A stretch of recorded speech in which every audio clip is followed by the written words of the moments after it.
Assalamualaikum warahmatullahi wabarakatuh. Kami mahasiswi dari Program Studi Akuntansi Universitas Galuh Ciamis. Video ini dibuat untuk menyelesaikan salah satu tugas mata kuliah Sistem Informasi Akuntansi dengan dosen pengampu Ibu Endah Puspitasari SEMM. Kami dari kelompok 5 terdiri dari 2 orang anggota akan menyampaikan materi tentang data dan proses modeling. Baik, langsung saja ini video presentasi dari kami.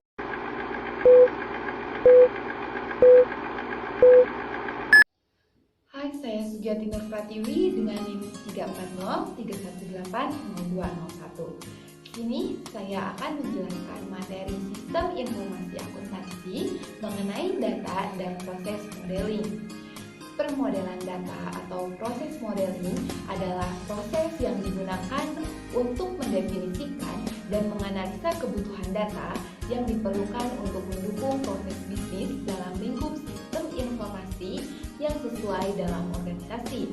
Model data ini merupakan representasi konseptual dari data objek, hubungan antar objek data yang berbeda, dan aturan. Model data memastikan konsistensi dalam konversi penyamaan, nilai-nilai default, semantik, keamanan, sambil memastikan kualitas data. Selanjutnya yaitu macam-macam teknik pembuatan model data. Yang pertama, Entity Relationship Model, yaitu model untuk mendeskripsikan isi suatu base data dalam bentuk entitas, atribut, relationship antar entitas. Yang kedua yaitu Unified Modeling Language, yaitu suatu metode dalam permodelan secara visual yang digunakan sebagai sarana perancangan sistem berorientasi objek. Selanjutnya, jenis-jenis permodelan data. Yang pertama, konseptual. Data model mendefinisikan apa yang ada dalam sebuah sistem, biasanya dibuat oleh para pemegang kepentingan dan arsitek engineer, dan bertujuan untuk mengatur, memperluas, dan mendefinisikan konsep dan aturan bisnis, biasa disebut juga OBDM atau Object Based Data Model.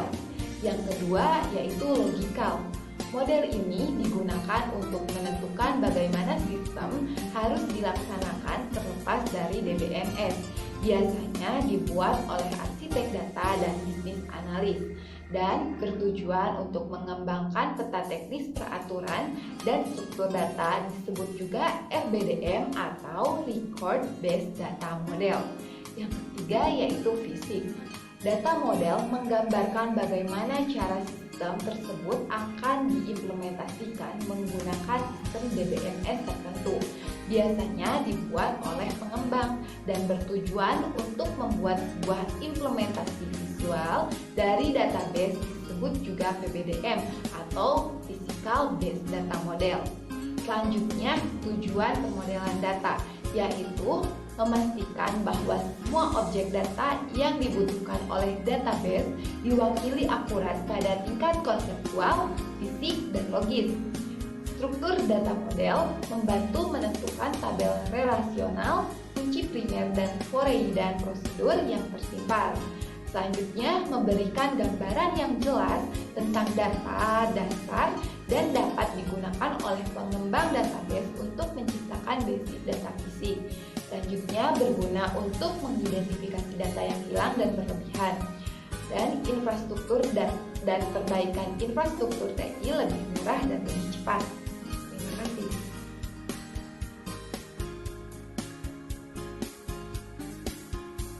Halo semuanya, perkenalkan nama saya Resta Nabila Mega dengan nomor induk mahasiswa 3403180202. Saya dari kelas akuntansi G semester 7. Kali ini saya akan menjelaskan suatu mata kuliah Sistem Informasi Akuntansi dengan materi berbagai jenis permodelan beserta karakteristiknya. Jenis permodelan yang pertama yakni permodelan data konseptual atau OBDM, Object Based Data Model. Ada 3 elemen dasar dalam model OBDM ini. Yang pertama, entitas. yakni nama dari sebuah kumpulan data. Yang kedua ada atribut, yakni karakteristik atau properti dari suatu entitas. Yang ketiga adalah hubungan, yakni relasi atau hubungan antara dua entitas. Jadi dapat disimpulkan bahwa tujuan utama dari permodelan data jenis ini yaitu untuk entitas membangun atribut mereka dan hubungan mereka. Lalu seperti apa sih contoh dari OBDM ini? Contoh yang pertama, pelanggan dan produk adalah dua entitas. Jumlah dan nama pelanggan merupakan atribut dari entitas pelanggan. Yang kedua, nama produk dan harga adalah atribut dari entitas produk. Yang terakhir, penjualan adalah hubungan antara entitas pelanggan dan entitas produk. Lalu, karakteristik yang dimiliki oleh permodelan data OBDM ini apa saja sih? Yang pertama, menawarkan cakupan konsep bisnis di seluruh organisasi. Yang kedua, data model jenis ini dirancang dan dikembangkan untuk pelanggan.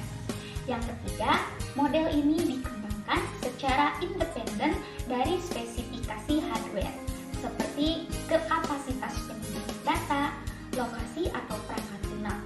Fokus dari model ini untuk mewakili data yang nantinya akan dilihat oleh users. Jenis permodelan data kedua yakni permodelan data logik atau RBDM, Record Based Data Model. Model data logis digunakan untuk menambah informasi ke dalam unsur-unsur model konseptual dan untuk mendefinisikan struktur elemen sebuah data dan mengatur hubungan atau relasi di antara mereka. Lalu, apa sih keuntungan dari permodelan jenis ini? Keuntungannya yaitu memberi patokan untuk penentuan sebuah model fisik. Karakteristik dari permodelan data RBDM adalah yang pertama, menjelaskan secara rinci persyaratan data untuk satu proyek, tetapi dapat diintegrasikan dengan model data logis dan lainnya berdasarkan ruang lingkup proyek. Yang kedua, dirancang dan dikembangkan secara independen dari DBMS. Yang ketiga, atribut data akan memiliki tipe data dengan presisi dan panjang yang tepat. Jadi intinya, untuk karakteristik permodelan jenis ini yaitu tidak ada kunci primer atau sekunder yang ditentukan. Pada tingkat ini, hanya perlu memverifikasi dan menyesuaikan rincian konektor standar untuk koneksi. Lalu yang terakhir ada permodelan data fisik atau PBDM, Physical Based Data Model. Pada jenis data ini membantu untuk memvisualisasikan struktur database, membantu membuat sebuah model kolom, kendala, indeks, pemicu, dan fitur RBDMS lainnya. Physical Data Modeling menggambarkan implementasi khusus dari model data dengan database, menawarkan sebuah abstraksi dari database, dan membantu menghasilkan skema. Hal ini karena kekayaan metadata yang ditawarkan oleh data model fisik. Lalu, untuk karakteristik model data ini apa saja sih? Yang pertama, Physical Data Model menjelaskan persyaratan data untuk satu proyek atau aplikasi, meskipun mungkin diintegrasikan dengan model data fisik lainnya berdasarkan ruang lingkup proyek. Yang kedua, data model membahas hubungan antara tabel dan nullability kardinalitas hubungannya. Yang ketiga, dikembangkan untuk versi DBMS tertentu, lokasi atau teknologi penyimpanan data yang akan digunakan dalam proyek. Yang keempat, fields harus memiliki tipe data yang tepat, panjang set, dan nilai default. Lalu yang terakhir, primer dan asing kunci, pandangan, indeks, profil akses, dan otorisasi dan lain-lainnya itu ditentukan. Sekian presentasi dari kami. Mohon maaf apabila ada kesalahan dan kekurangan. Wassalamualaikum warahmatullahi wabarakatuh.